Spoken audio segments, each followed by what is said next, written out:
নির্বাচনের সামনে এলেই সবচেয়ে বেশি আলোচনায় আসে একটি বিষয়, তা হলো নির্বাচনী আচরণবিধি।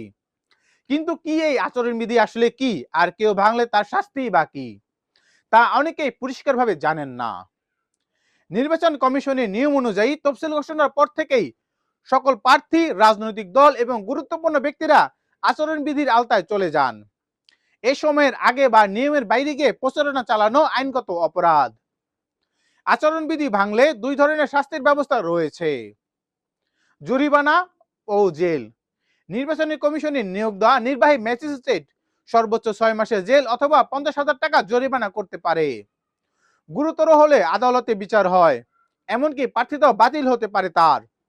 তবে বাস্তবে এখন পর্যন্ত বেশিরভাগ ক্ষেত্রে জরিমানাতে এই বিষয়টি সীমাবদ্ধ থাকে।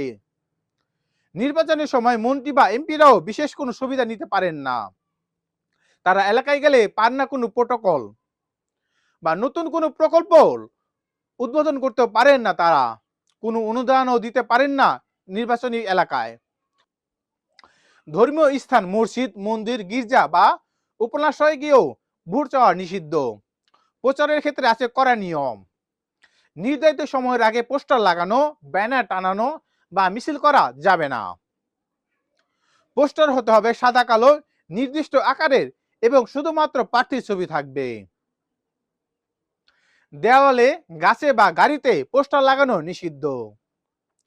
একটি ওয়ার্ডে একটি মাত্র প্রচার অফিস করা যাবে, সেখানে মাইক বা টেলিভিশন ব্যবহার করা যাবে না। দুপুর 2টা থেকে রাত 8টা পর্যন্ত নির্ধারিত শব্দমাত্রায় প্রচার চালাতে হবে। ভোটারদের খাওয়ানো, উপহার দেওয়া বা টাকা দেওয়া আচরণবিধি লঙ্ঘনের মধ্যে পড়ে। মূল কথা হলো নির্বাচন যেন শান্তিপূর্ণ, সুষ্ঠু হয়, সেই ক্ষেত্রে এই নিয়মগুলো করা হয়েছে।